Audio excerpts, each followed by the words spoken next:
Welcome to Creativity and Beyond, the podcast that takes a deep dive into the life of an artist, Talks about the arts, creativity, dance, music, films, and a lot of other stuff. We are your hosts, CJ. Jason. In each episode, we'll be diving into the fascinating world of arts and creativity, Uncovering its hidden gems, untold stories, and shedding light on the latest trends and developments. Whether you're a seasoned enthusiast Or just starting to explore your creative energy, this podcast is designed to inform, entertain, and inspire you. So tuned in, and let's go. let's go.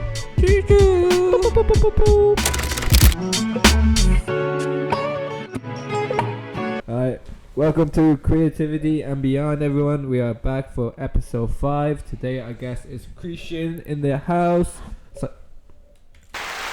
Yes, sir. Yeah, we got another creative in the house, and we also have a special guest host in the house, Hugo Martes. The highest. he was on episode 3, which I'm currently editing right now. But yeah, we got Hyrick here. Oh my Bro, god. Can you quickly introduce Keatian to us? Okay. Yeah, where can I start? Interesting. Interesting. Okay.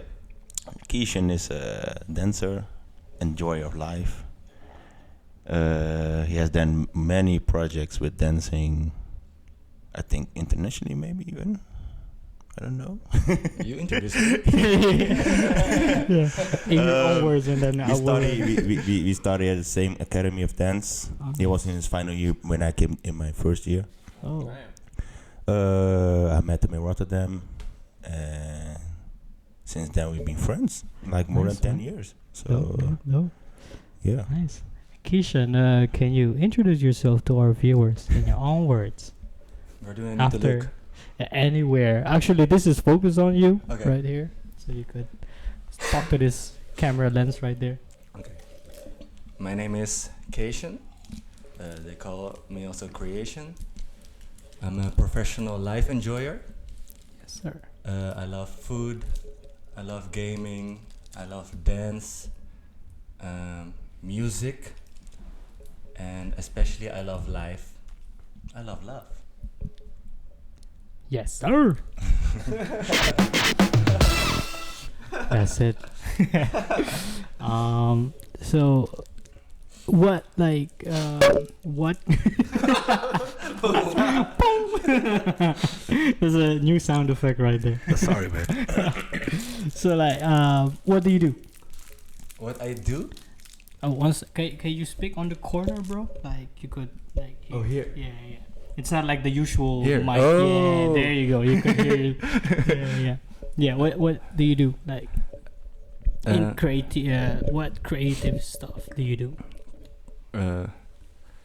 What I do, like as in, let me just say, in job wise or income, I teach dance, but lately I just came back from a long travel, but I still teach at schools. Mm-hmm.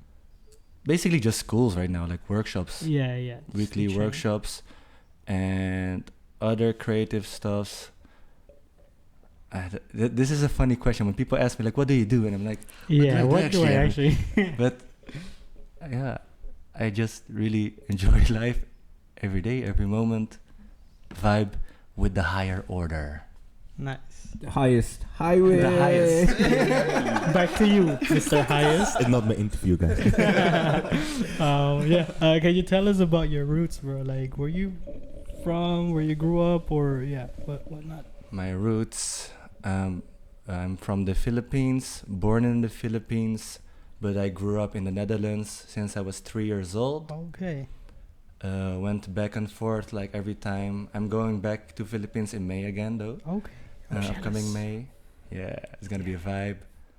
Where in Philippines? Like, where were you born? Cebu City. Cebu. Okay. Yes. Where Magellan landed. Where Mm. Spanish colonization started, basically. Oh, Yeah. cool. Um, yeah, that's the start actually. Nice, man. And what you call this? So, when you moved, was your parents living in the Netherlands already, or No, the whole family went? no, just my mom, and she met a Dutch husband here, or Dutch man, and then Okay. she brought me over here, Yeah. and I grew up with him in the Okay. Netherlands. Nice, man. Yeah. And growing up, did you have this kind of like identity crisis where you like, because as you're growing up, do you have do you consciously know that you're like Asian, or like you felt like you're white because you know you're in this environment growing up? I had like sort of identity crisis, but it didn't really bother me because you were just young. Right. But I had like I had for many years, like when I watch in the mirror, like I seen Asian, but I don't feel Asian. Yeah. But I had this weird thing. This was in me like for a long time. Like how I experienced life in the Philippines was way different than when I came in the Netherlands, and that kind of confused me all the time and tried to find my balance through that. Mhm. Because how I experience Philippines, it's like community, family, and friends, Right. and like one kind of weird organism, and everything here in the West is so Individual. Yeah. You don't even know your neighbor. Yeah, and when you're Yeah. young, and some kids already knew like who they were and type of stuff. Mhm. I didn't get that, and Right. then they tell you what they think you are, and Yeah. I don't know. I had this weird thing growing up, but I really felt the Filipino way. But I tried to bring that feeling to here. But it's Yeah, it it's was a weird. weird thing till not really till now, but years. Like, how does it work? Like, Yeah. how does somebody know? No, but I don't know. Yeah, It was it's weird. It's very complicated. Very 'cause, complicated, so especially at the young age. Yeah, sort of identity crisis, but I didn't really know about life, but I was cool with that. But people knew about life here, they think, and I was like, oh, I don't know, this was my feeling. Yeah. Especially like making friends. Yeah, Making friends, right? Because back in Philippines, it's easier to kind of like make friends. Mm-hmm. But I feel like when you move in the West, it's like harder because, like you said, it's very individual mindset, and like it's not an outdoor living also. Mm-hmm. You know, Exactly. like, no, not a lot of kids play outside, but when you're in Philippines, probably same in your country. Yeah. Like literally everybody's outside just Yeah. playing, like whatnot. Yeah, bro. What's your first creative? What sparked your creativity? Like what art discipline that you came across with? For me, let me think, because with when you're Filipino, there's always this thing like half of my family are singers and the other half are dancers. Yeah, it's one way or the other. It's one way or the other, and I'm the other also. I cannot sing for shit. But most people in my family could. Yeah, man. So Why is that though? You know, like there's that like stereotype of Filipinos being able to sing, right? I don't know. I think I don't know, man. Like I think we're just bored creatures back there in that side of the world, and then we just find things that like I you really just don't- find the creative things like to do yeah, basically, and just literally everybody can sing, especially in his area like Cebu, the Bisayan people. Like most of them are really good singers. Like in his but yeah, I don't know, man. It just happens, you know. Same way as why Asians are good in math, but I'm not.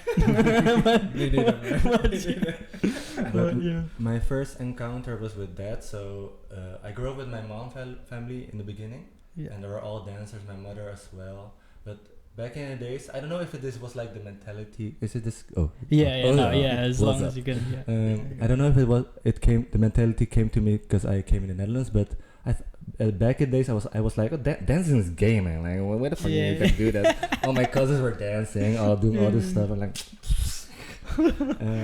Like they were in a circle and doing the ocho ocho spaghetti, right? Yeah. And I'm just like sitting like that.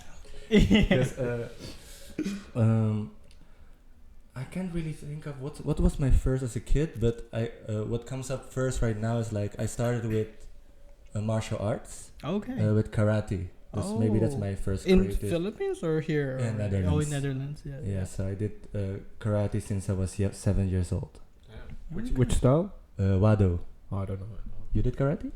Yeah, Shotokan. Shotokan. Yeah. Ah, nice. What's Wado? Wado Ryu is like the most simple style. It means like empty hand. Yeah, the most simple style, and people say like it's the most ugly style because Shotokan's a really cool style, especially with kata. But yeah, it's the most simple style. Yeah, Okay. yeah. Nice, man. And like, so karate. And what was your next creative journey from there? After karate, creative. I always liked filming. I still film like for myself. And when I was younger, I tried editing and type of stuff. Right. Also during my karate times, and what kind of especially computer type of stuff. So editing through the computer. Mhm. I'm also a computer nerd in that sense. Yeah. And later and after that, I opened up for dance. I'm like, oh, it's not gay. It's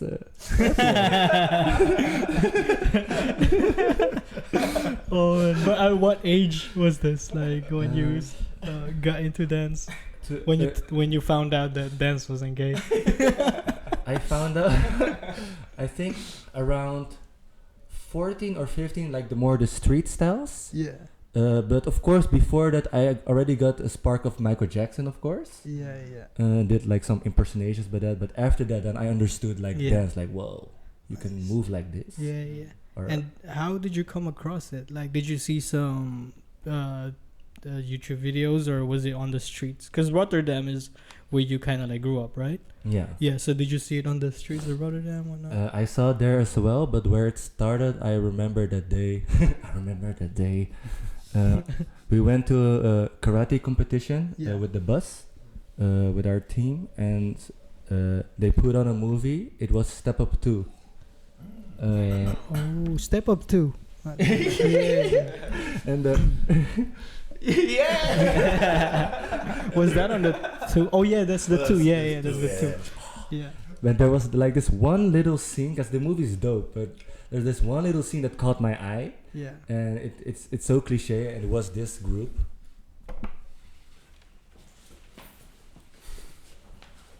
We're getting a We're starting to get performance here. sexy. Oh, Jabba walking. oh, Java. Yeah. And for some reason, the mass people like, Yeah. oh, damn, that's I had the same. I thought it out. I was like, those guys. this whole movie are dancers. Like, oh, cool. Like, Yeah. oh, crazy, man. And, yeah, really. I remember that moment, and then I was like searching them up, and like, oh, America's Best Dance School. And from there till now, they inspired me to do what I do. Yeah, yeah. So like since then until now, you just dance. It just dance, rolled just like, dance. oh, the Yeah. love for dance just rolled. Mhm.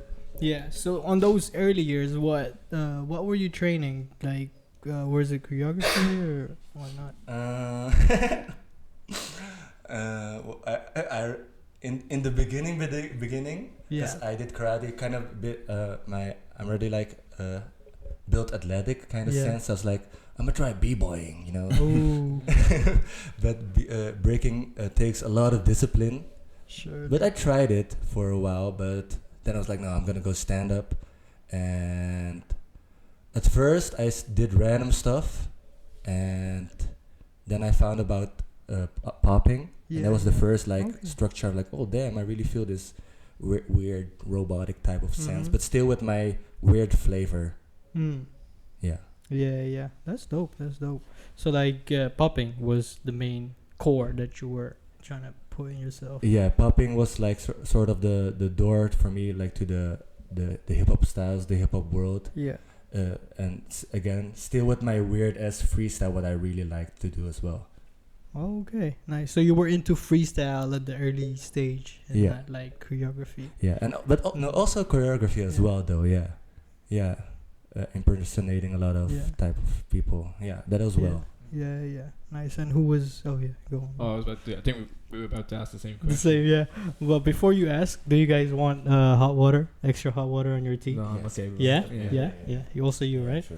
Okay, so you ask your question, and then I'm gonna get some Yeah. hot So water. my Hot question water. was, who did you try copy the most? In the beginning, Mm. who are those guys? Brian Puspos. Brian Pusos for sure. Yeah. La Beniga, I think, was one of the Oh. beginning types. Yeah, I see that. Yeah, I don't know, those young kids back in the day, they were like Ian Eastwood and Jun Kamado. Jun Kamado. The golden age of choreography. The golden age. Yeah, and that For other real. Filipino dude, like they used to dance together, Brian Pusos and that The Filipino dude yeah. that used to dance with. Oh, Andrew Vaniga. Yeah, Andrew Andrew Baturina. Andrew Vaniga. Damn. So little. Yeah, Andrew Baturina was my idol. Yeah. I used to like kind of like move like him, Yeah. choreo wise. So real crew in the Yeah, house. so real cool. Nice, man. And so you were watching like all those dancers and try to imitate them basically in a way. And how did it help you to make form to your own way of making your own choreography?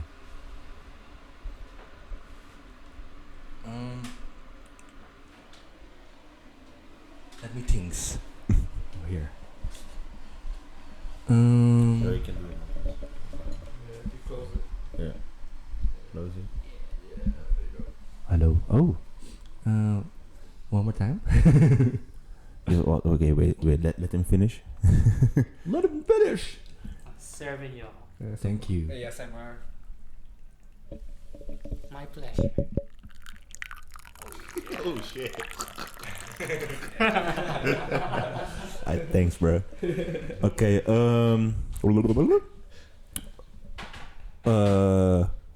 What did those guys that you tried to imitate?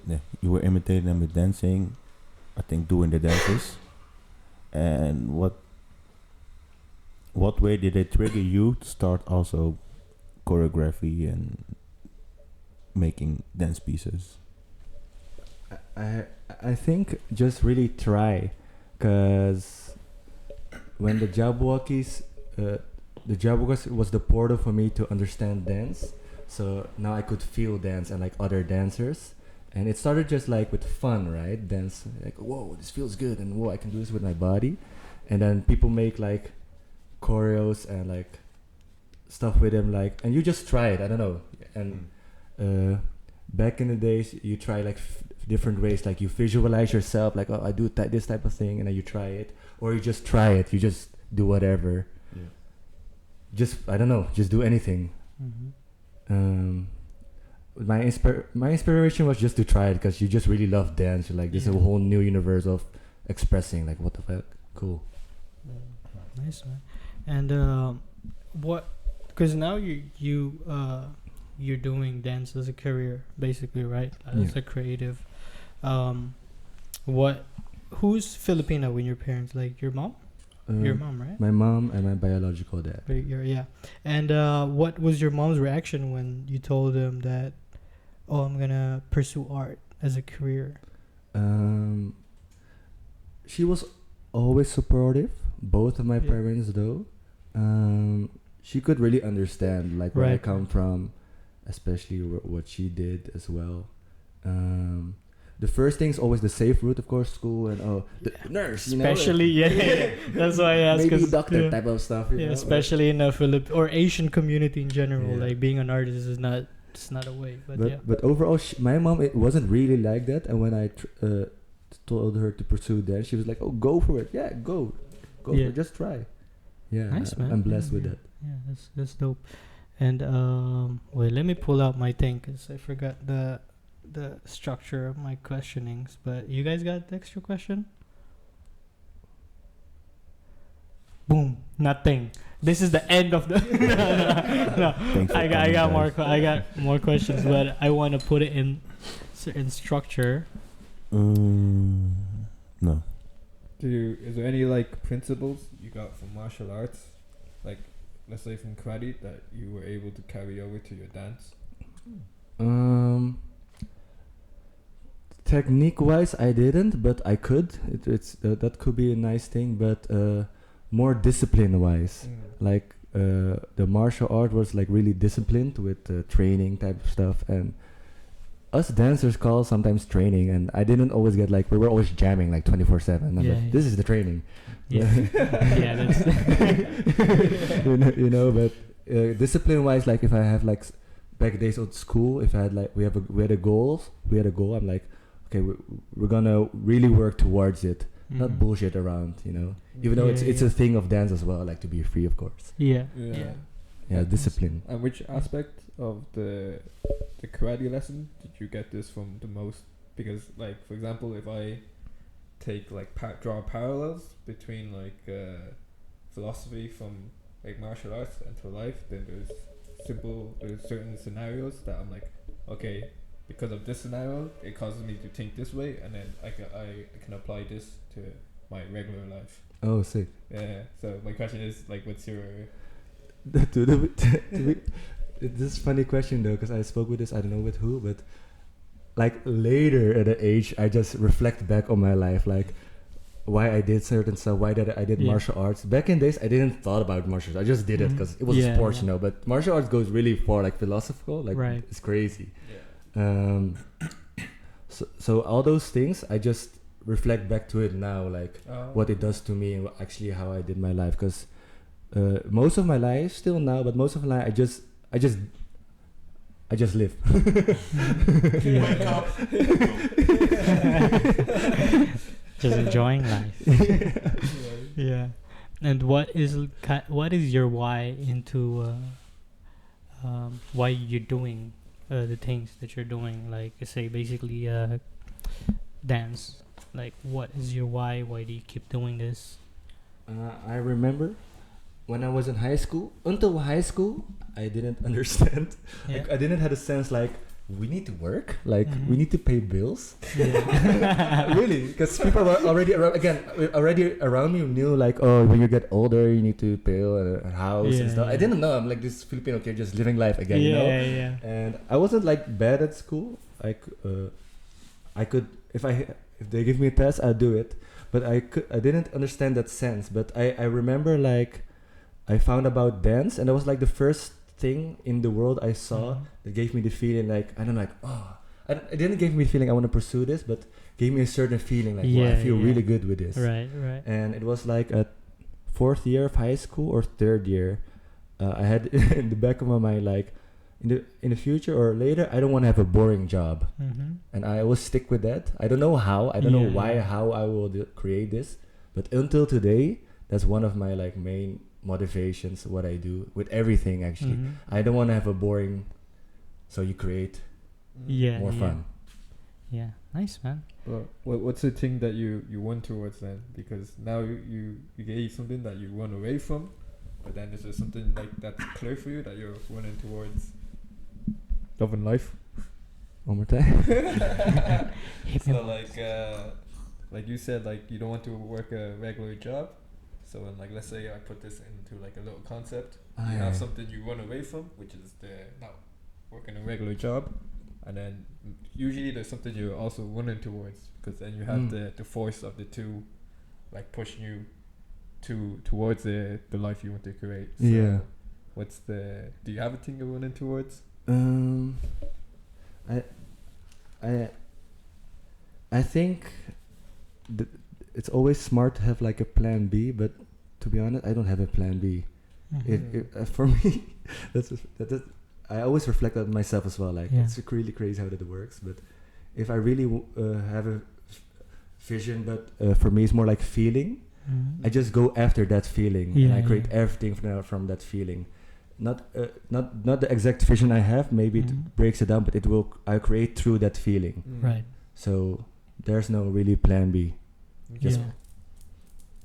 Just keep going. Yeah, I mean sometimes it's better to not have like a plan B than you just put like all your energy into that plan A, and you know, and if it works, it's dope, you know. But because sometimes plan B kind of like derails you from like where you're going towards, because you're like, oh, I could, you know, turn here, and then you're just gonna lay back and, you know, take your time, doing your things. It was like, it's like the art of trust. Because like when I already think of plan B, subconsciously you create already like a path for that. Even though I'm going to A, but you're like, maybe it's like. But for some reason, most of my life that I didn't really live consciously, for some reason I had really big faith. I don't know why as well. I'm still figuring it out or tracing back how it worked, but it brings me to the place where I am right now. Yeah. Nice, man. Oh, actually, I want to ask, because as connects to the questions earlier about identity. Now, how old are you now? I'm 29. 29. Oh, you're almost there. I'm heading to the 3-0 as well. This year? This year. Oh, okay, so you're a 94 kid as well. Yeah. So like now you're old, getting middle age, not old but young. Do you still have kind of like an how do you identify yourself in a way, personality wise? Do you still connect your personality and or are you cultured? Like, are you still cultured as a Filipino, or now as like mainly as a Dutch person? I think spirit wise, energetic wise is more Filipino, but more mental wise I'm quite a conscious person. Person. Yeah. So maybe we can say more like, I don't want to say Western mind, but more overview, like how I want to be in this world. Dutch food or Filipino food? We all know what the answer is. Filipino food. But I like Dutch food as well. I like food in general, but Filipino food. Yeah. True. Oh man. But so what do you create like performances also and stuff like this? I recently just joined a new dance group again. Right. So I'm creating with that group. I used to coach for like 4 years, like 3 competition teams. Right. So I was creating there, and I had like a few dance groups here and there. I created with them. I have some like solo stuffs. Back in days, I used to create. Yeah, some random stuff. Yeah. Yes, so what is your creative process? When I start a project or something? Project or just it's whatever. Different every time. I like to go like I really like to go with the flow of something. Like sometimes you have a vision when you're driving in the car and like, oh, this is cool or something like that. Or sometimes you have a half a vision, like you don't really know it yet, but this you get a feeling of with this song. And sometimes I like to create with if we create, we just create on the spot and whatever comes. It's every time different. I really like that. And what is the it's like what is the best process that you love the most? Like that's kind of like your go-to, like especially when you have like a creative block or something. The best process. It's like like basically the process that you do mostly, that you Like, do you always go with the feeling, or just like, okay, I'm just gonna create on the spot right now? Yeah, for me, feeling is the first reference for me. Nice, man. So like, then, how does play comes? Wow, this is how am I gonna structure this question? How does play comes into play? But how important does play comes in this process, like, to you? Because it's mostly feeling, and mainly you have to always play, rather than just like rather than like thinking in like structure. How important is it like for you? If I want to make like emotional video, because I have an emotional attachment to this and memory, then I already know like a overview, like this is like the theme about it for this project. But if it's like just a dope song, I really like what pops up out of nowhere in my feeling. So it's like a dope song, and then you just listen to it, and whatever pops up naturally. Most of the time, I choose those ideas or things. Sometimes not. Yeah. But I'm always like interested, like what just pops up, and later I can think of why. But why does it pop up? Yeah. And I create from there. Yeah. So you play a lot. What you call this at the start of your creation, whenever you're creating a song. Yeah. Nice, man. And what do you do when you have a creative block? Do you clean house like? Bro, when you have creative block, just come to my. I might place too. No, man, only for myself. Yeah, like last time they asked me like, what would I do when I have creative blocks? I said I start cleaning the house, man. Because clean house is clean mind, you know. Yeah. Creative block. Do I have a? I used to have more creative blocks when I had to do stuff like I had to create a choreography because my kids are having a competition.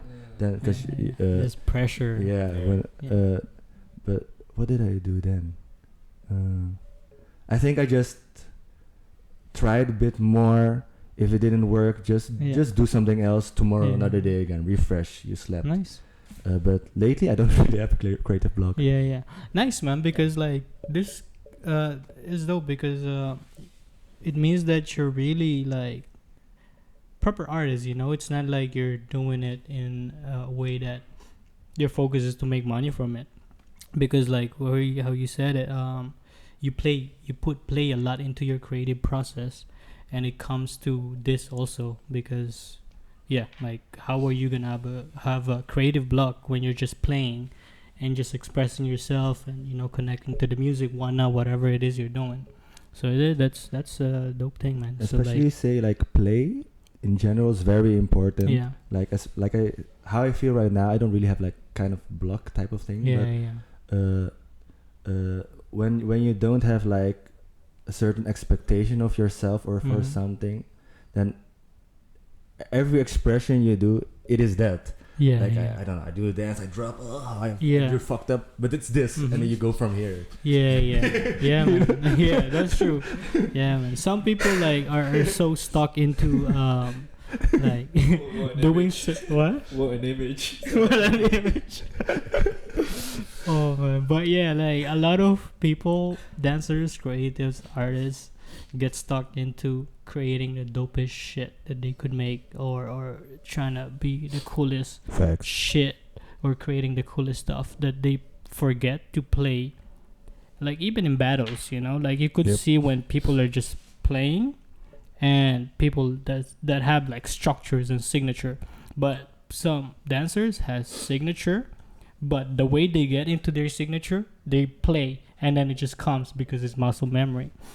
But like y'all should not forget how like to play basically, because when you play like Keatian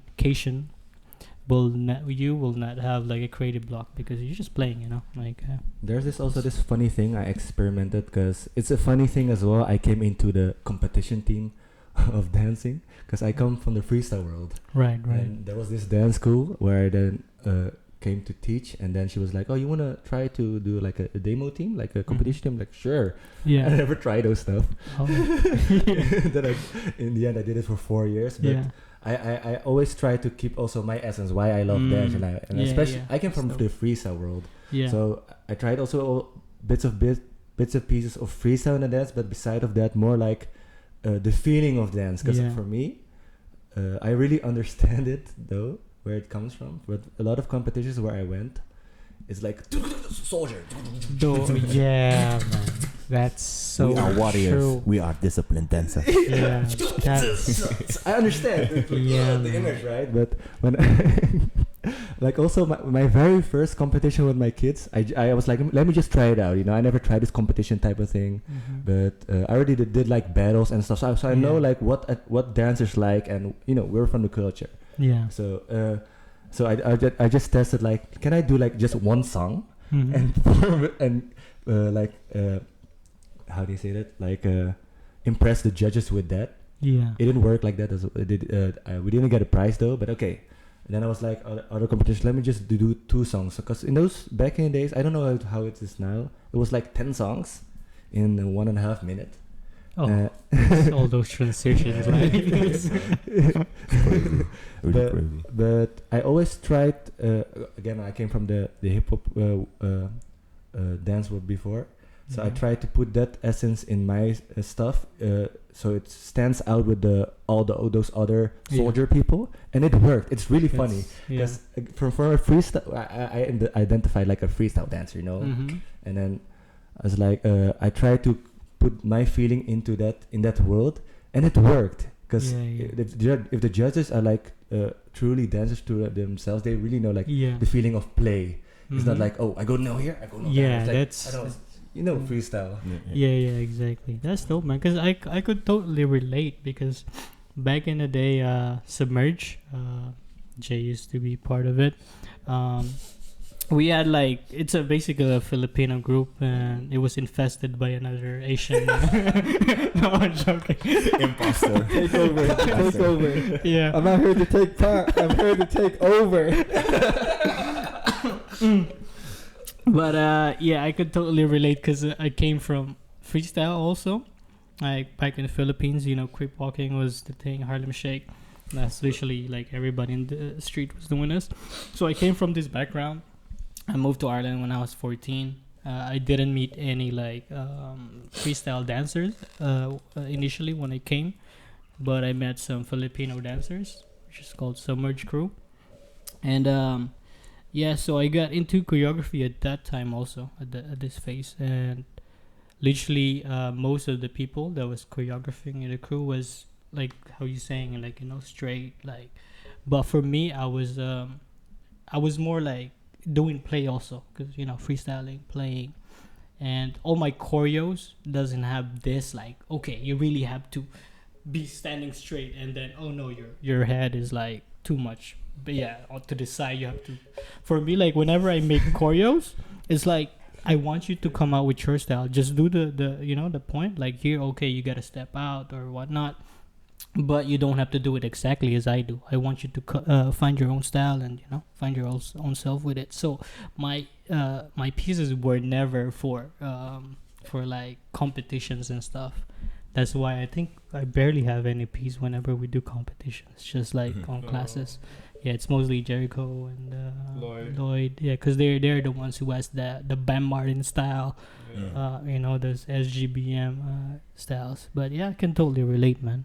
But it's nice that it worked out for you at some point. Like, I respect all those people's way though, but I was really like interested. Can I put this like into the competition style with my kids? And one other thing, like actually when I started dance, I wanted to compete myself, like just for fun, like on stage. But for some reason, I never had the opportunity with that, and I wanted to do it like with people close to me, because I had like crews. But for some reason, we were like never really disciplined to go to the competition stage, especially with one group. We did like one competition, but with the group now, I'm blessed. Thank you, Valerie. Shout out. She asked me to be part of that group and do some competitions. And then for me as a inner kid, I'm like, let's go. Yeah. Nice. But so you enjoyed doing competitions, or you also battled? Did a lot of battles? I used to battle in the beginning, especially when I was in school. Yeah. But slowly after that, until now, I don't battle. I don't like to battle, but I like to attend battles. Right. Just to watch and vibe. So okay, let me track back a little bit. Who was your starting out? Do you have a like teacher, or taking class, or self-taught, whatnot? Yeah, most of my years before actually the dance academy, I'm just self-taught, YouTube and bullshitting with myself.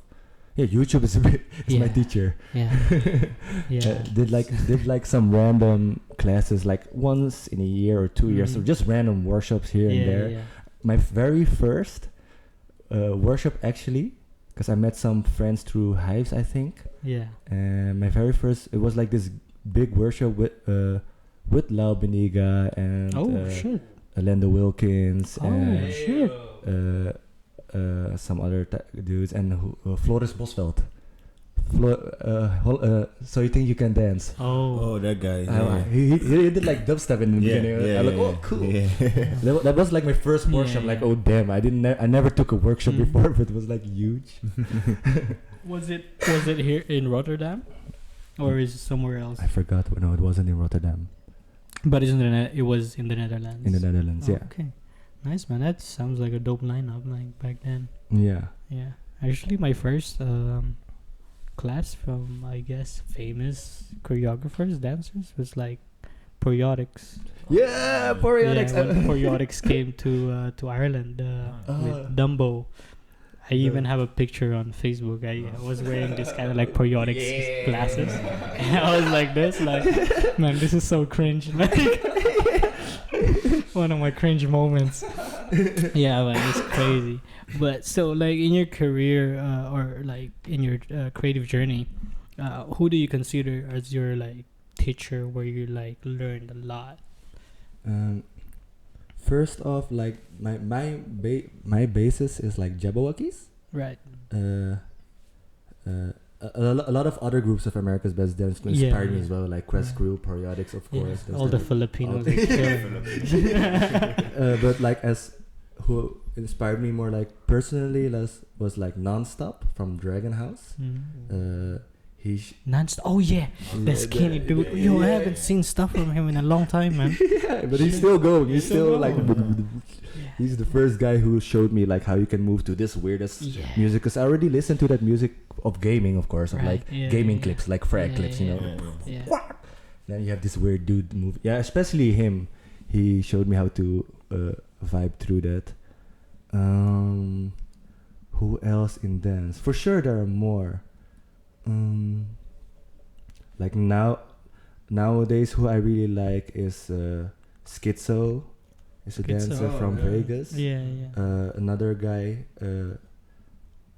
King Havoc, is he's called. He's a flexor. I've seen some stuff. That's the names that come up right now. Those are the names I got inspired from. And side question, like, do you have also friends who inspire you? Friends? Yeah. No. No. Definitely not hiring anyway. The lowest. me excluded. No, for sure, Harry. Like I actually know him from the. Let me just quote like the dance friends. I know him way before that already. It's really funny that our lives crossed again. Like we never really left that, but when he came to Dance Academy, we hung out more again for some reason. But for sure, his journey, and especially when I came to the academy, my friends over there, that I didn't, like I said, I already danced a bit in this type of stuff, but I was like in a HAVO VWO school, so everybody's like study type of people, and the smart people. 90% is white, and some random Asian, and then smart Moroccan dude is over there, and then I fell in love in dance. With this one dude and guy, he's dancing and stuff, and then I came to the dance academy. Then everybody was weird. I'm like, whoa, what? That's cool, man. This is my place. Especially for in that area of time, they really inspire me a lot. And you know what's funny? They say a lot about those about the academy we went to. Like,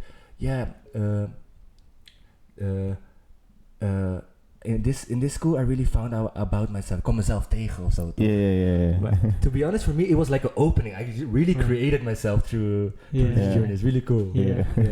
So I didn't feel like I saw myself here, or I had the block with myself. I'm like, no, whoa. All those sleepless nights. Yeah, that's the difference between normal people and like creatives and artists, right? It's like you always have to pretend when you're just around this plastic environment where you gotta be always at your best and like present your best self. But if you're around artists, like, I don't care, man. Just be who the fuck you are. But yeah. So if you could take only one class or one, yeah, just one last class, or just get knowledge from just one last person, who would this be?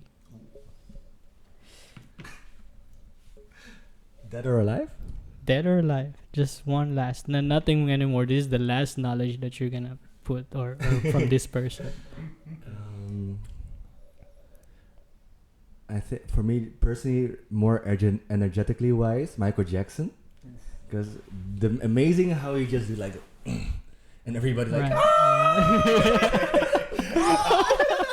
Presence. standing for 5 minutes.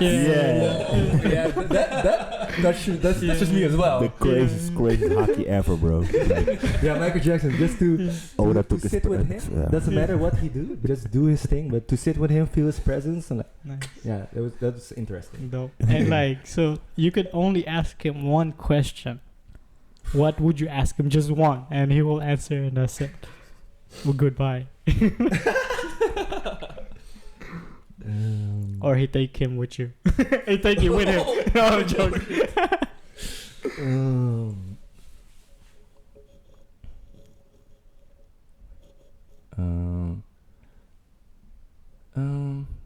I think for me, what drives him, what he does, why, Yeah. what does Why does he do what he does? Yeah. Yeah. Nice, man. And you guys, Oof. Like, who do you want to leech some knowledge from? wanna go first? Let me think about it, man. Oh shit.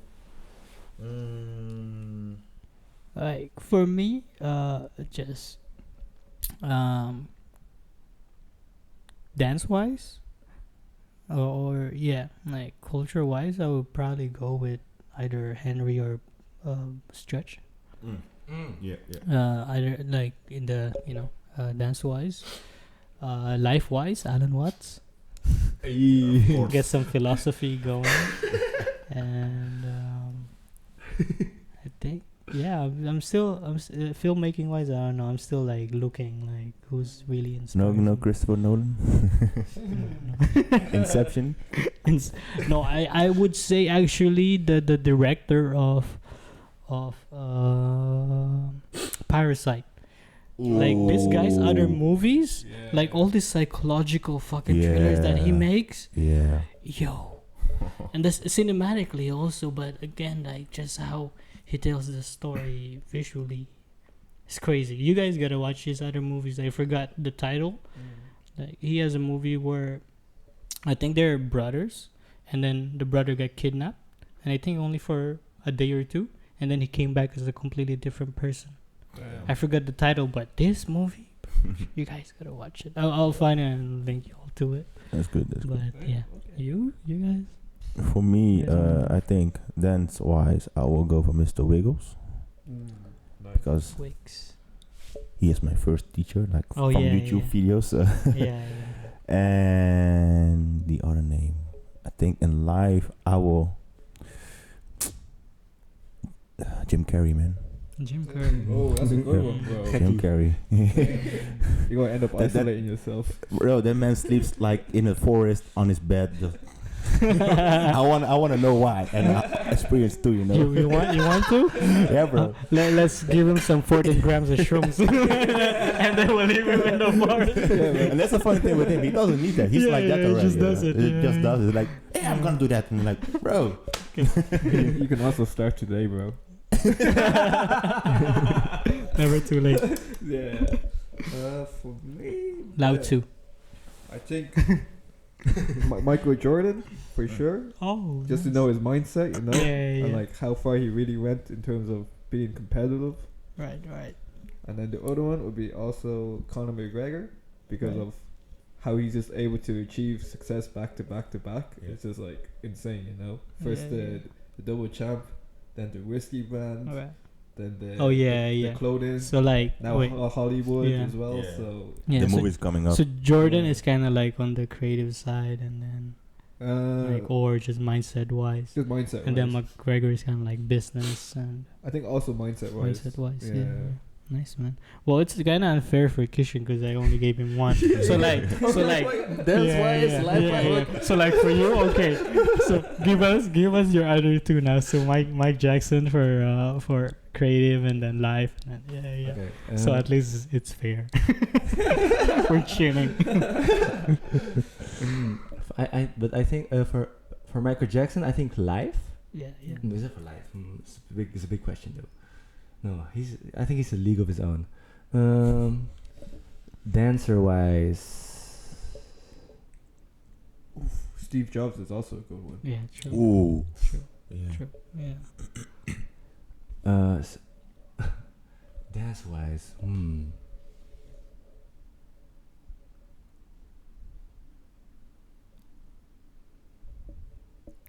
Hyrik Hayes Smartest. Yeah. The soundtrack's on the back.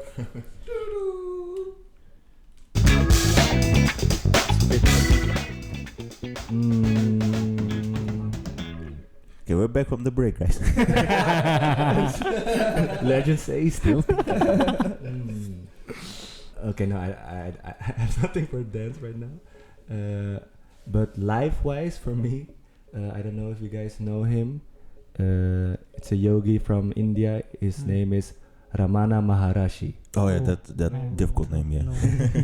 Yeah, I like his being. Okay. Nice. So you only had two. Yeah. If you want, you can put one extra. But if I want to like you guys. Oh, maybe what just comes in my mind right now is like maybe schizo, because crazy as dancer, but he just does what the fuck he wants, and then he dates Madonna, and then oh yeah, true. He's dating Madonna. Yeah, man. Yeah, they're actually dating. I don't know if they're still dating, Yeah. but I don't know. Yeah, like he's a crazy dancer, but he's like, nah, I don't give a fuck about battles. I just do what the fuck I want. Yeah. Yeah. He's crazy. Yeah, man. So like, how do you?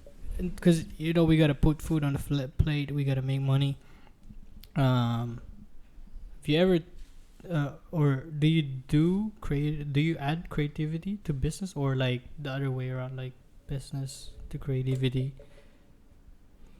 Because this is full-time work for you, right? Like I've been doing dance like as income or job like for maybe 10 years already. Yeah. So how do you balance then the creativity and the business? Because sometimes if you go towards more creativity, not a lot of people will like what you're doing, and then it doesn't make money. So you have to do things that you don't like doing in order to make money. So how do you balance this? That's also like a really interesting thought and road about my road. I just noticed like when I invest more in myself, learn more about myself, and act through that. So because my being is already the expression, the creative expression. People around it notice it, especially also people who the work givers. How do you say that? Caregiver. Work saver. Oh, employers. Oh, I thought caregiver. Because you're Filipino, so it's like caregiver. I noticed the like employers notice that, and especially through my years, I noticed like the more I love what I do, they want those type of people. Because it's for especially in the art world, it's you have to, people always say like you have to stand out so you can be seen, but that's not even my focus, because with a lot of jobs people can replace you in an instant, right but if you just develop yourself, your own, I don't know how to say, own identity, your own style, your own creation, your how you want to be, people really notice that, and they want to hire you again for their job, because it's for some reason I don't know how that I really don't know how that works. I always say like it's because of my life and stuff, but every year I for some reason I earn more even I'm doing less. Yeah. because I'm Damn. What's your secret? Give us your secret. Tell us. Yeah.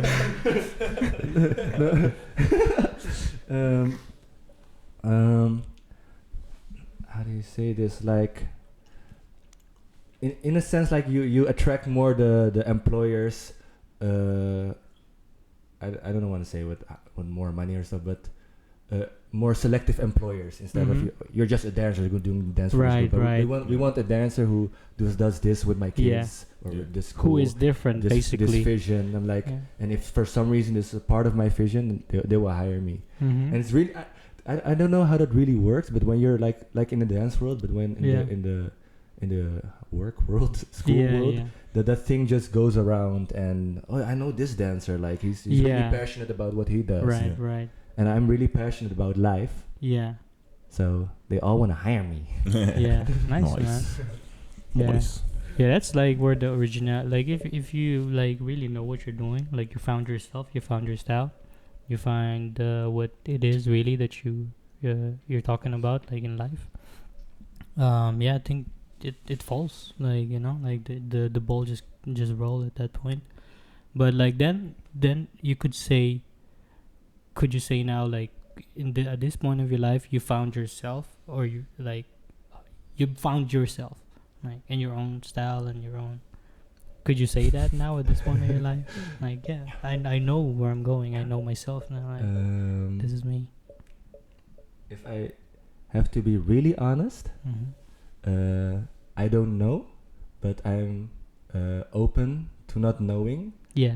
And because I'm open towards it, I can create myself continuously. Right.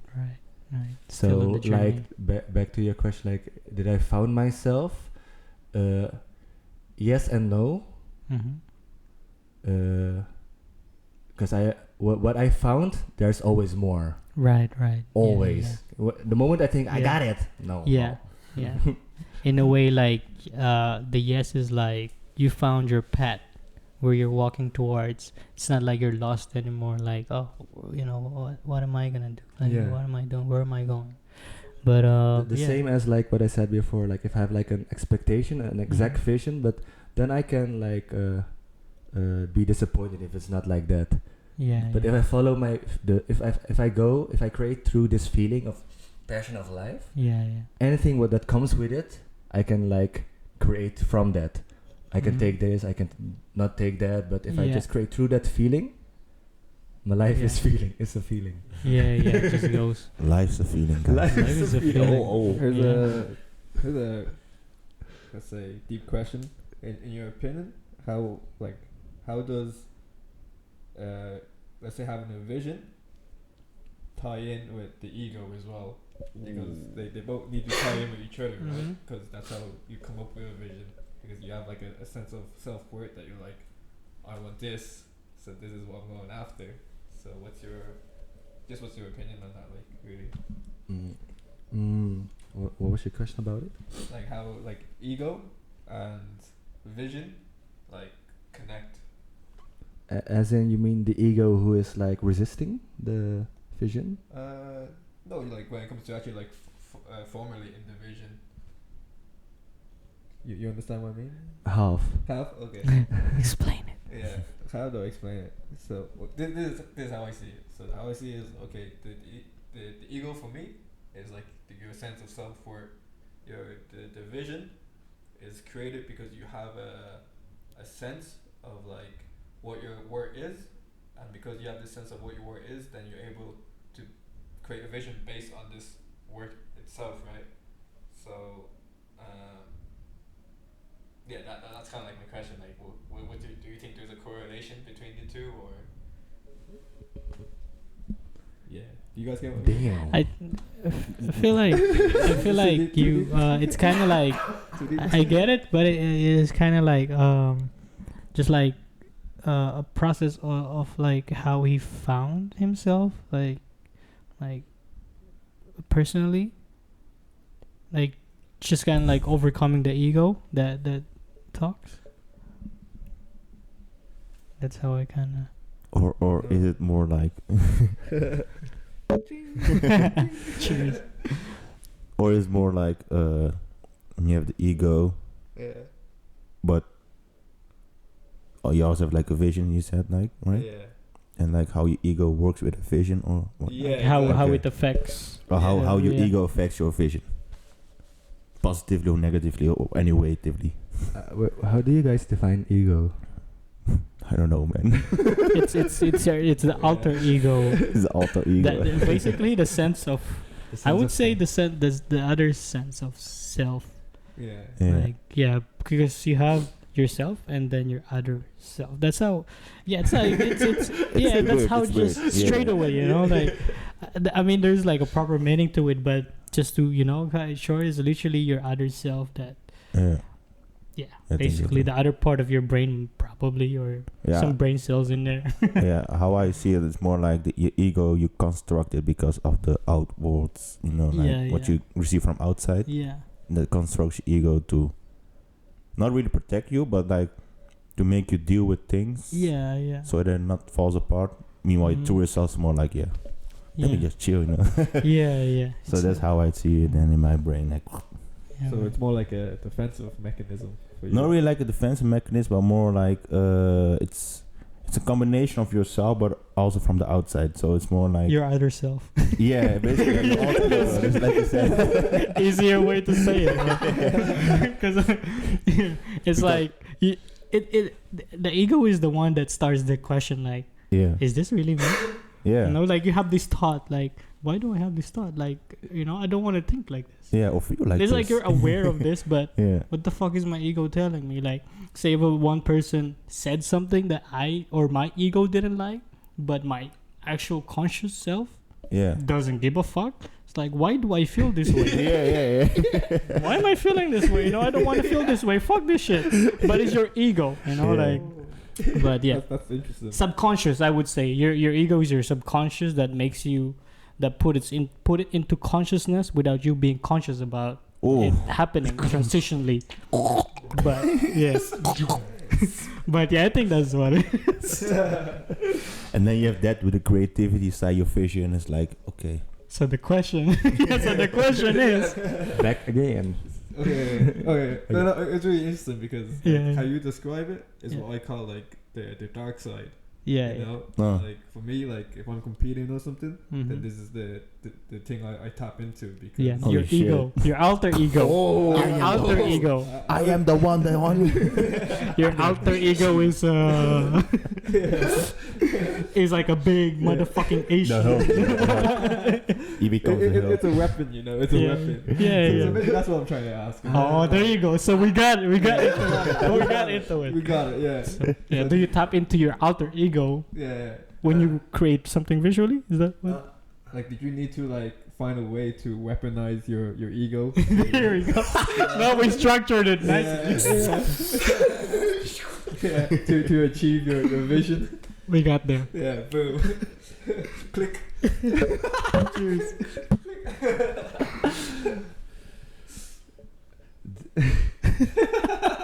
It's still processing the question. Wait for it. Take a minute. Let's go in a break again. You have time to think. And we back. So for the third time, what was the question?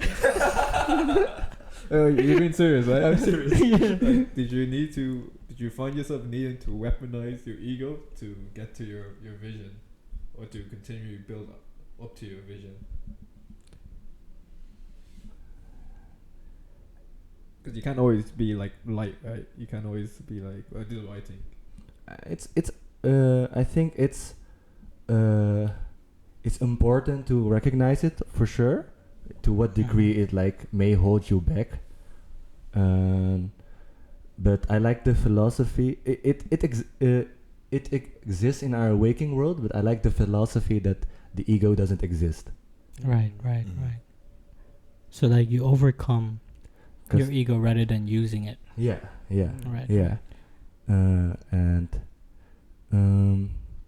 to work with your, let me just call it now, your expanded self. Work with that, and just work through that. Whatever comes whatever comes in that path, is not real, just work with your expanded self, your creative self, your conscious self. Mm-hmm. Yeah, and like how what process did you?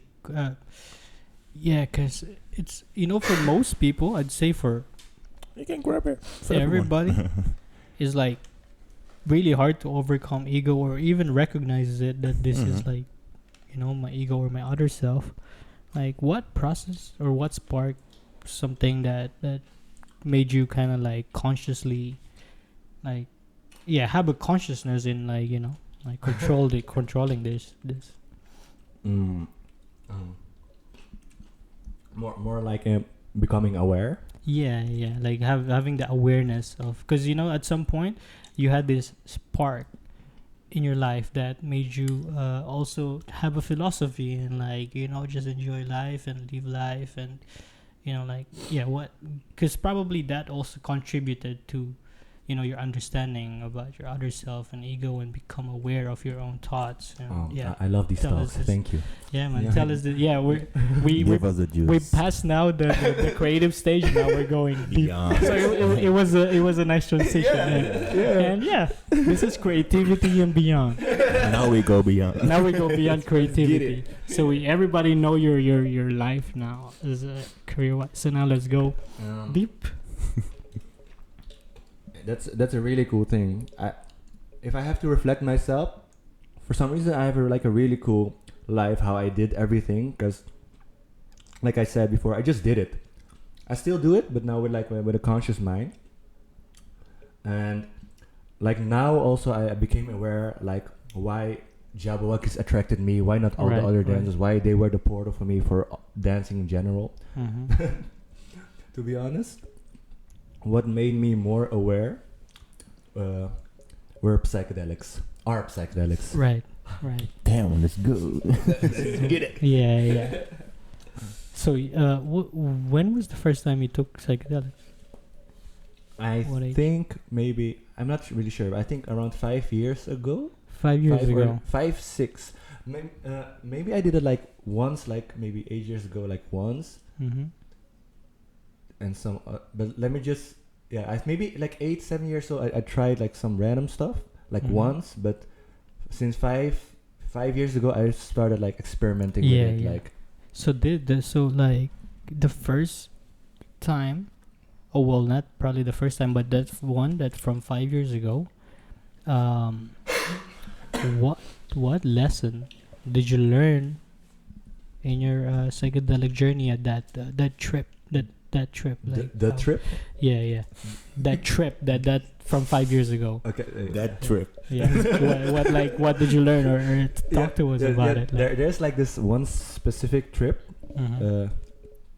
that like made me aware of like, okay, there's something I don't have no idea what's happening, but it's happening. Mm-hmm. Like I think it was like my 3rd or 4th time trying experimenting with LSD. Right. Acid. And I don't know.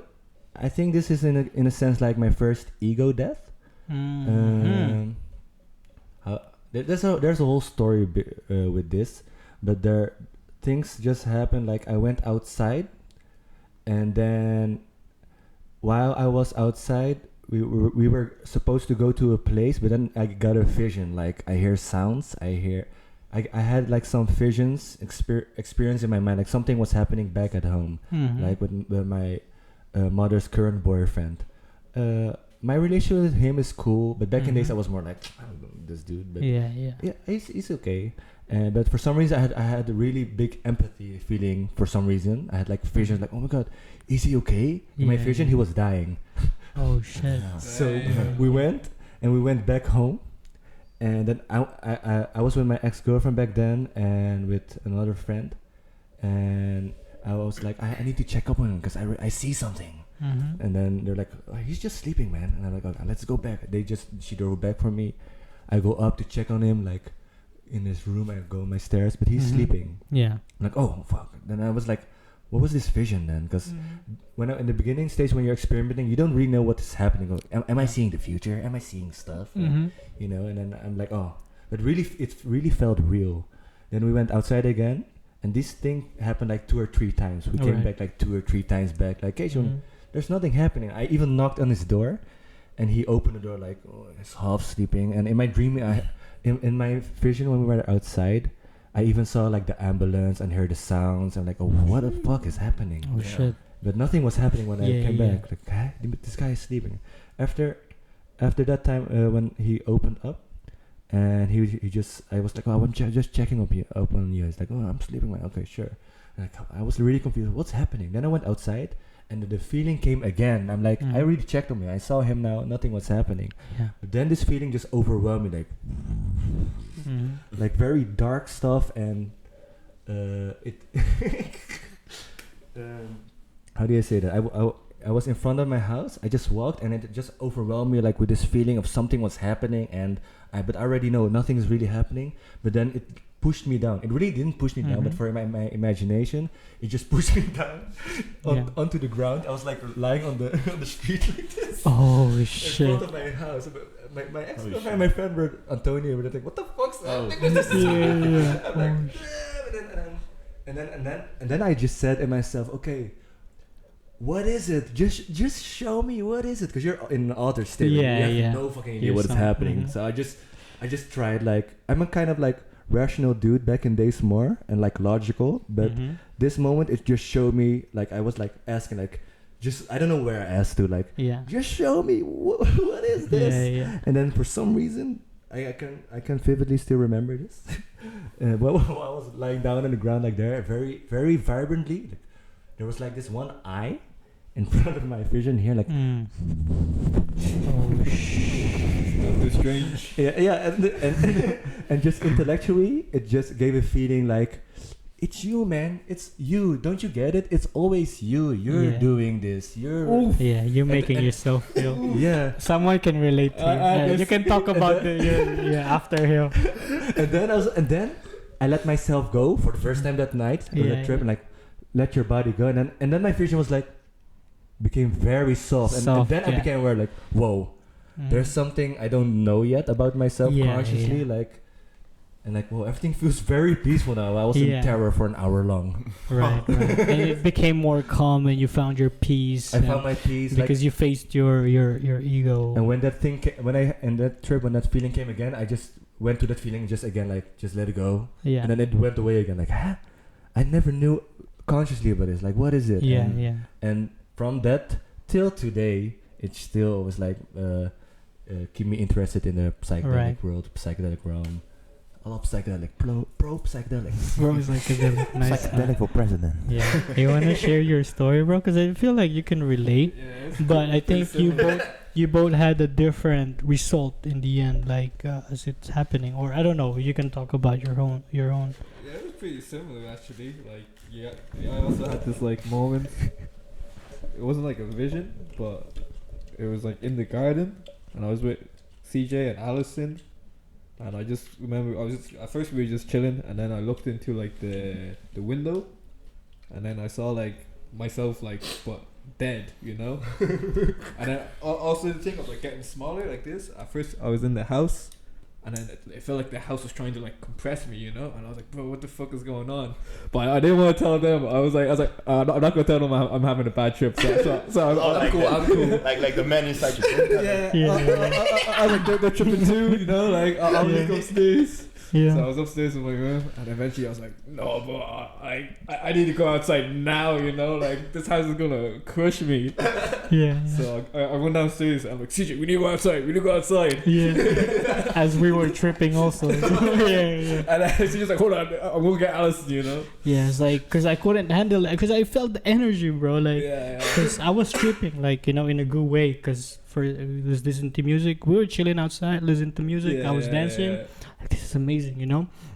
And then we all, like, at some point, you know what? Let's go our separate ways. Yeah, exactly. Let's enjoy ourselves. Exactly. And then we all went to our own room. Like, I don't know. In my time frame, it was like 2 to 5 minutes. Yeah. It was knocking on the door, like panicked, you know, 2 to 5 minutes. That's in my time frame. I don't know in your time frame, but in my time frame, 2 to 5 minutes. I was like, what the fuck, you know? And then I opened the door, I see him, like, I already like it's like someone punched me, you know, like fuck. I was like, yo, let's go outside. Yeah, the energy. Yeah, I was like, yo. And then it's like, yo, let's go outside. It's like, yeah, wait, let me call Allison because yo, this is I felt it, you know. I need someone else there to like have this carry this weight. So I was like, yo, Allison. And then I knocked on Allison's door. It's one of our friend. He opened the door and then like basically he was dancing. He was like, we were all on our own vibe. So like we go out and literally like it felt like I was really giving all my good energy to you, and at some point I couldn't stand anymore. Like I feel like all my energy was gone, and I was like, yo. And then my girlfriend Bailey, he's like, Bailey, you need to call Jason. I need to call Bailey because I cannot stand anymore. But someone needs to be here to give some more energy. Because I felt like I gave all my energy and I couldn't really stand on my legs. Like it was like fuck, man. But I was aware of this.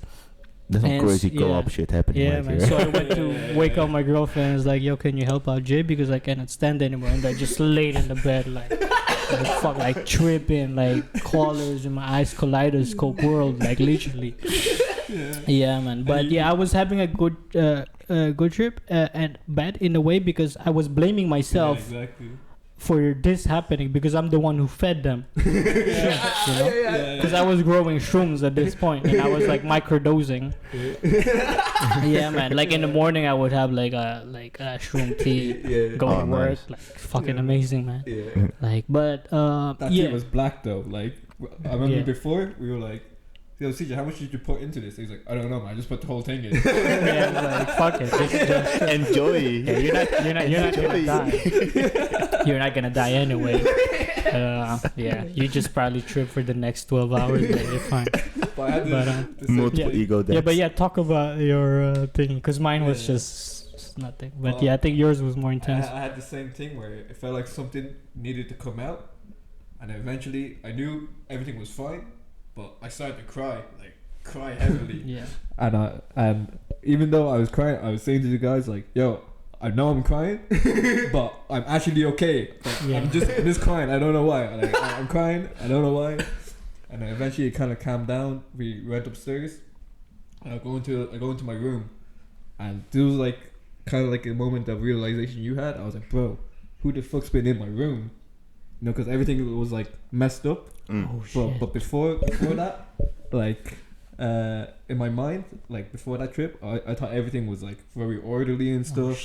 So I walked in and I was like, bro, who the fuck's been in my room? And I was there thinking like for a while, and then I have like a little mirror behind my door. I looked into the mirror and that voice also was like, it's you know. Damn. It's been you. You've been running away. Yeah. You've been running away. But that's like I kind of like recognize that was when you were tripping, because it's like everything that you were saying at that moment. Yeah. You were blaming yourself from everything that happened in your life. Yeah, it's true, man. And like for me, I was just trying to help him get better, and at some point I really couldn't anymore. But it was nice. Like I mean, afterwards for you, like to have this for real, man. realization. Crazy. Crazy, And you feel like a big change, like after this trip, like him also. You had like the release, the peacefulness. And then afterwards, we smoked a joint together outside, and I was like, bro, I think he looked more calm and felt more calm energy. I was like, okay, you ready now? Okay, let's smoke a joint. I was like, bro, I think my ego just died. Because I feel fucking small as shit. Yeah. Like the old man, in the old man people like. Yeah. Crazy. But he seemed more calm. But man, that's that. Thanks for sharing those stories. But where were we with you? The ego. Okay. Can I ask? Okay. Throughout your journey of living, what are the moments in those journey that still stays with you?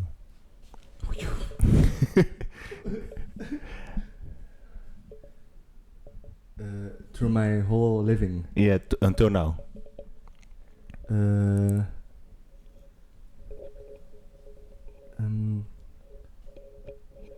my how do you say that? My capacity or my faith. Yeah. For some reason I grew up like a Catholic as well. Right. But as well, I grew up Catholic, but not really. And then later I just did my own thing, and now just philosophies and stuff.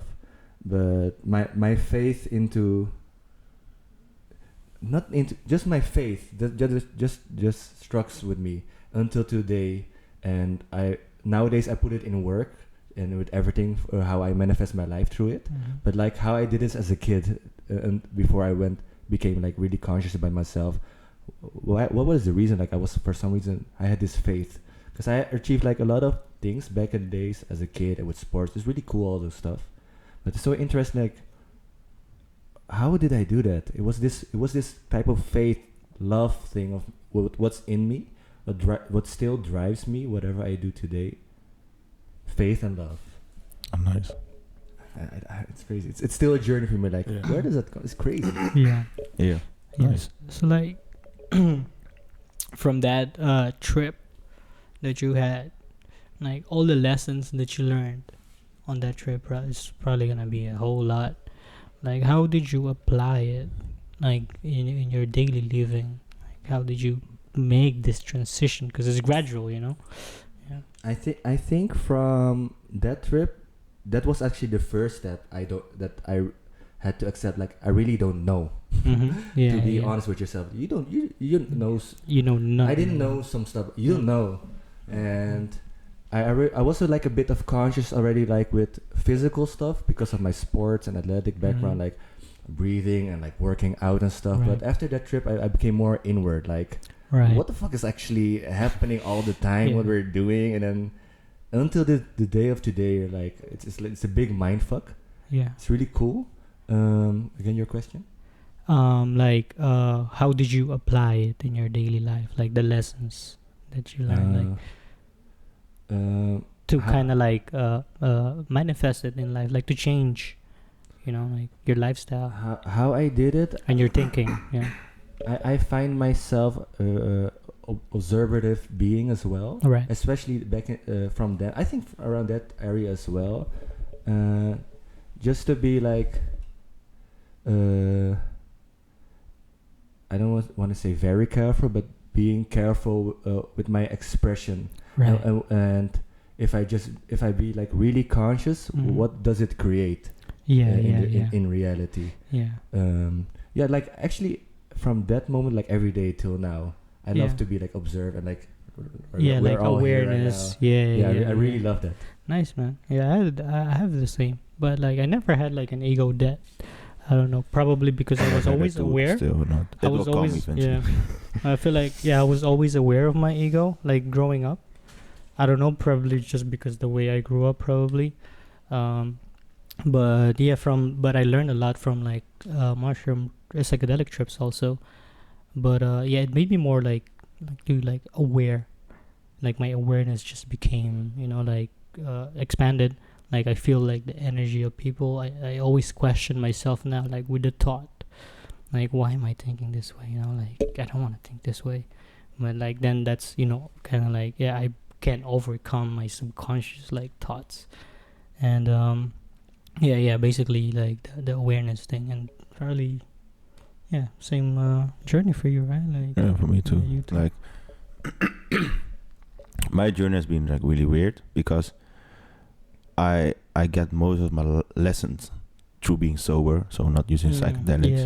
And when I use psychedelics for like enjoying and just enjoy the ride, enjoy the ride. That's enjoy good. Life itself. But I had this like this small phase in life when I was still with my ex, where like I was living like this totally normal life, no alcohol, not smoking anymore, nothing. Basically that. So I was like then starting to focus more on my consciousness and how to tap in that psychedelic realm while being conscious and being sober. All right. And then I tried that for I think 2.5 years. Then I think towards the end of those 2.5 years, I had a sense of how it is. But because you're sober, it takes like approximately more than 20 years to finally get inside. Yeah. So after that, I was like, nah. But like when I tapped in and had the sense of like being and just living and peoples and connections and stuff, it made me change a bit inside, but it was still like undeveloped until after the breakup, because then when you break up, all your emotions comes up, everything comes up, and like throughout the year it started to like fall together and like starting to learn who I am, what I want to do, and like my ideals, my passion for dance or love or life and stuff. You know? So for me it was like really weird way to experience that way. Yeah. I don't know if I ever had like this ego death. I might, but I don't know. It could be different for everybody. Yeah. Like this ego death. Yeah.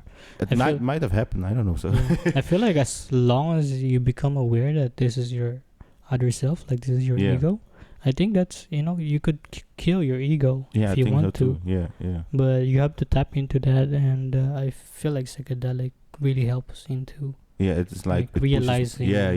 Does it more. Yeah. And I think like last year we went to this festival. That's a nice sound. Oh, nice sound, bro. And then I took acid. Like it was my first time in like I think 6 years or something.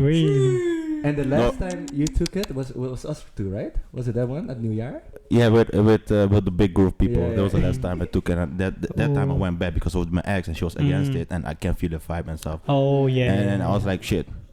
Why did I do this? Yeah. But we had some fun moments. I can really. There were some fun moments in between. But like at the festival, it was my first experience again after so many years, and like I told everyone already in the group chat. We had this big group chat. I was like really lost and found. Like when I was on myself, I was like just doing shit. I was like autopiloting. How Like, do you lost and found? Food. I'm getting food. I'm need to a toilet like that. Just autopiloting. And then when I see some familiar faces, I'll be like, yeah, party, let's go. So it was like really a weird journey for myself. Yeah. To just go through and like see how everyone went on their own journey. Some of them went like disappeared for a few hours and came back and stuff. It was like really crazy. So I think at that moment, like the way when I was busy with the consciousness thing, then at that moment being lost and found, I think towards the end I found myself again, and I was like, okay, this is who I am. I think I need to dive deeper, but like for another experience, of course.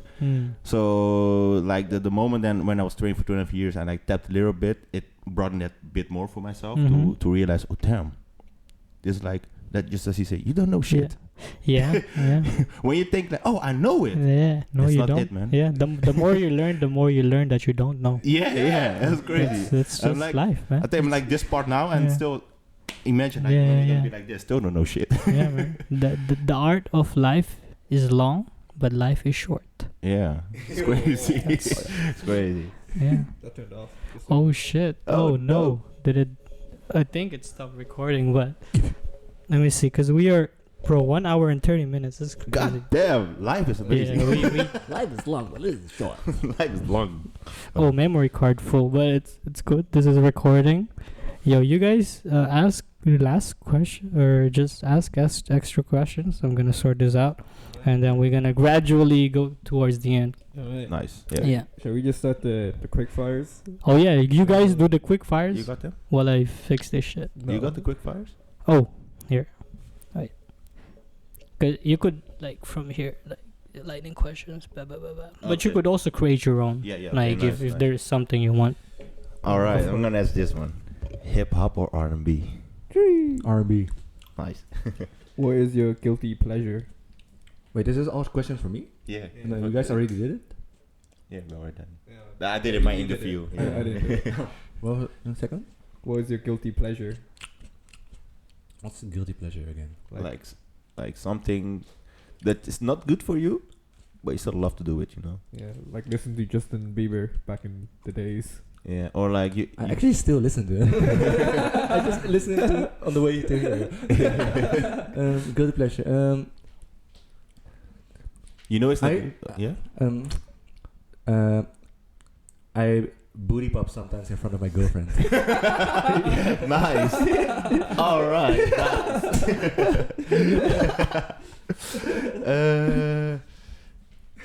Okay. If this was your last day, how would you spend it?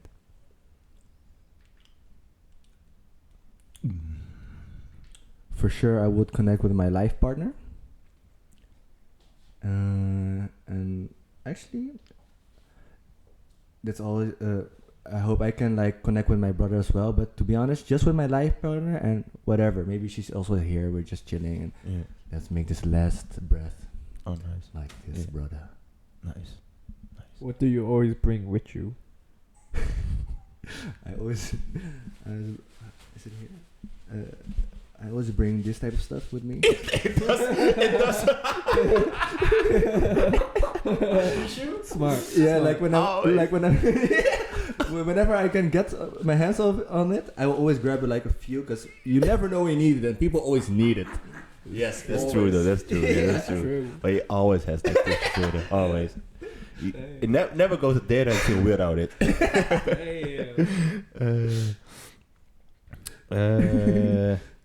What was the last music you listened to? The last music. Yeah, the last soundtrack, anything. What's the last music you guys listened to? I listened to. Oh wait, I don't know. For me, T-Pain, the one that we were watching. True that. I think I listened to some UK garage shit or something. So I don't know what artist. UK trap by Barrow. You know Barrow? Oh, Barrow is crazy. Yeah. Nice. Yeah, me too. I listen to like some experimental bass type of random shit. Oh, nice. You got some Oh. quick fire for it? I don't know what was the last food you ate? Grapes. Grapes. Grapes. Before the grapes. Before the grapes, it was a tosti and Toasty. Toasty, guys. ja, tosti en Ketchup. nog meer Curry. brood. Ik denk voor mij ketchup. Ketchup. Oef. We kunnen geen vrienden meer zijn. Okay, nice. Sinigang or adobo? Adobo. Ooh. I think. Sinigang. Huh? What? For you? For me, I would say sinigang. Okay. Yeah. Adobo or kare-kare? I don't know what's kare. You don't know the one with like nuts, and then you eat it with bagoong. I think the adobo again. Yeah, adobo. Nice. Chicken or pork? Chicken. Chicken adobo. The one that mix chicken and pork together. You guys, have you ever eaten adobo? Chicken adobo? I tasted it once. Tasted it once. Yeah. You liked it? I don't remember. You ever ate? I ate it. Yeah, I think once or two. Oh yeah, because you are Yeah. part. Oh yeah. So amazing, It's nice. the best. Yeah. Yeah. I think that. I think that's the lightning question. I think we can move on. And just one more thing I want to ask. Actually, I forgot. He told me that there's like a big community in Rotterdam, Filipino community. Right. There, like, are you part of this, like, still Filipino community with your generation? In Rotterdam? Yeah. Or like surrounding Rotterdam. Yeah. Rotterdam Or and are you surrounding. part, like, do you hang with like just a Filipino? Do you have a Filipino circle in a way? I have like I have like a Filipino circle of Filipino friends, but I don't really hang out with them Right. anymore lately. Okay. Then Yeah, no. yeah, then my question would not make sense, because the question would be like, how different is the Filipino community to like the West? Because like Filipino community is very toxic sometimes. It's very judgy. It's very like they always compare you to one another, and they always talk shit behind your back. Like, this is kind of like, yeah, but it's not gonna make sense because it's yeah, and you didn't grow up around this community to kind of like have the awareness of it. But yeah, it doesn't matter then. It doesn't matter. It doesn't matter. Okay, then we go to the last like couple of questions. Just to wrap it up. We're not doing this. not knowing that. Okay. What are the 3 philosophies that you live by? Like 3 mantras or whatever. If you have more, you could go 5. Or 6 or 10 or 11. Something that people could learn from.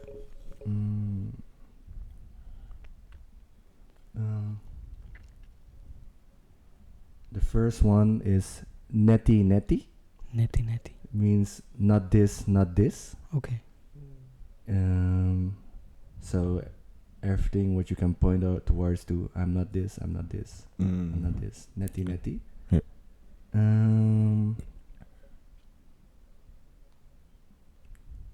Philosophy. Just be. And one I live by, or I live by, how do you say that? That I really feel, or if I have to look at myself, silence. The realm of silence. Yeah. Okay. Nice. That's top 3. I want you, if you want, you could share more, like 2 extra, till 5. Like more quotes or? Yeah. Or maybe explain also why. Actually, like let's just go to that. Like, so you had those 3, and then Neti and the others. Just explain why. Like, why this? Yeah, we started talking about the psychedelic journey, and I really love exploring the self, or whatever it means. What is the self? And it brought me all the way to now. Like I just came back 2-3 weeks ago. From this journey, I went like 6 months abroad. I went 2 months to Colombia, 3 months to Peru, and then 2 months to the States with family. And in Peru, I did my plant medicine journey type of stuff there, like what you said about sitting with yourself in the type of shit. Yeah, I did those shit. I was sitting with myself, like I did some, they call it like dietas. Then they give you like minimal food, and they add a plant in with you, and you just sit with yourself basically for x of amount of days.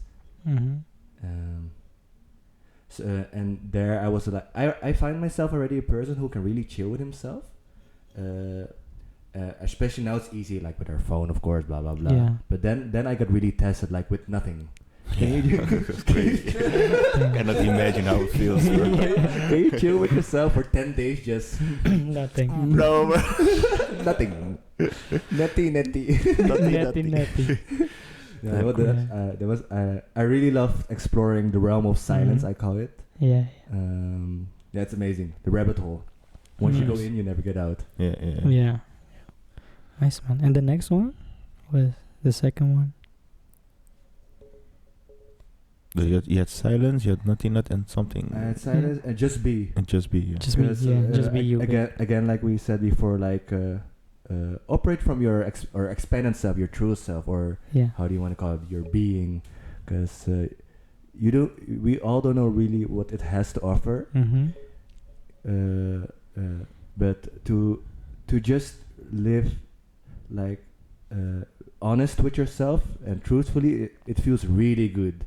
Without any resistance towards it, like ego type of stuff. So just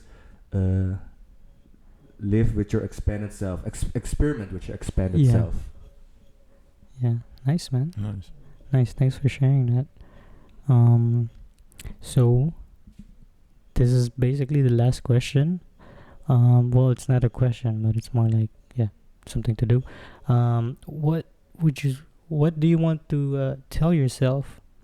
Like your like 12-year-old self, like if we could go back in time and then tell your 12-year-old self something, like what would this be?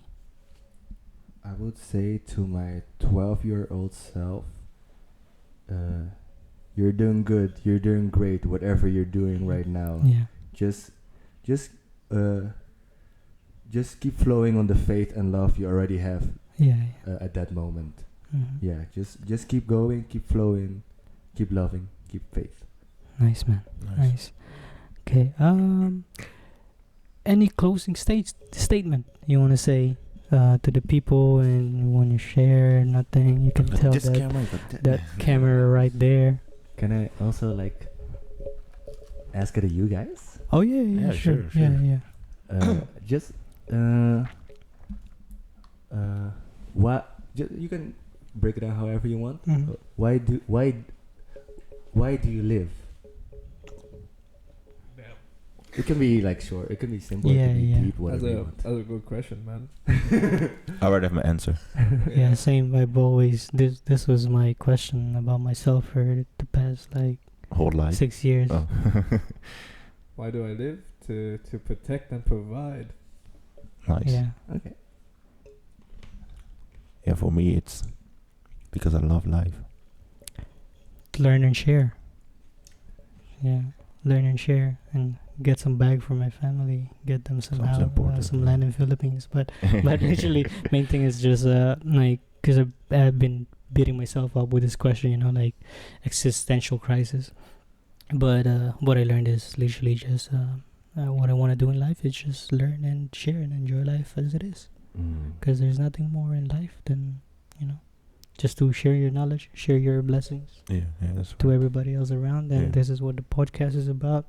Like, I don't care whoever's gonna watch this, but this is like sharing your story. I want to share your story to everybody. I want to share your like it probably will pop up randomly on YouTube like 20 years later on everybody's like, feed, you know. Yeah. And then we're gonna blow up then. But yeah, that's why I live. Nice. Yeah. Shout out to Creative and Beyond. Yes. Blessings there for having me here. It's really dope. Yes. It's my first time doing a podcast type of shit, but I really love podcasts. Nice. Thank you very much. Love and faith.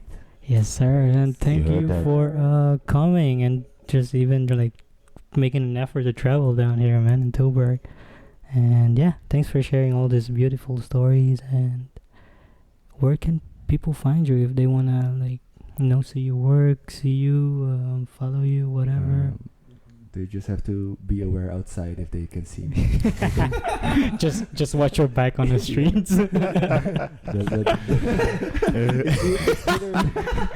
It's either that or Instagram creation with a K and a 0. Yeah. No.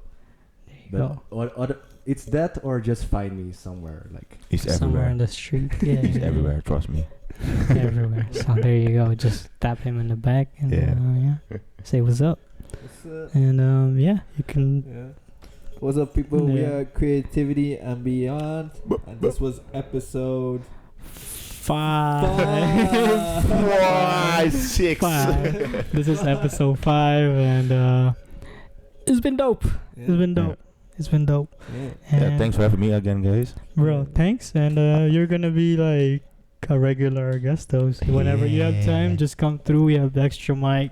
I just need an extra headphone, and then we all good. So Yeah. yeah, man. The highest. Yeah, this has been episode 5. We had our first Filipino guest. Also, the first one that we actually, like me and Jason, that actually don't know. We just met today. Yeah. We just met today, and we just connected. And you know, this is how life is. Just connect with people around you, and Go you know, beyond. Yeah, and go beyond that. Yeah. Like, what is beyond? Beyond. We what? don't know. Do you know? Do you know? No. Then it's something to find out. Yeah. But yeah, this is Creativity and Beyond, and we are signing out, yo.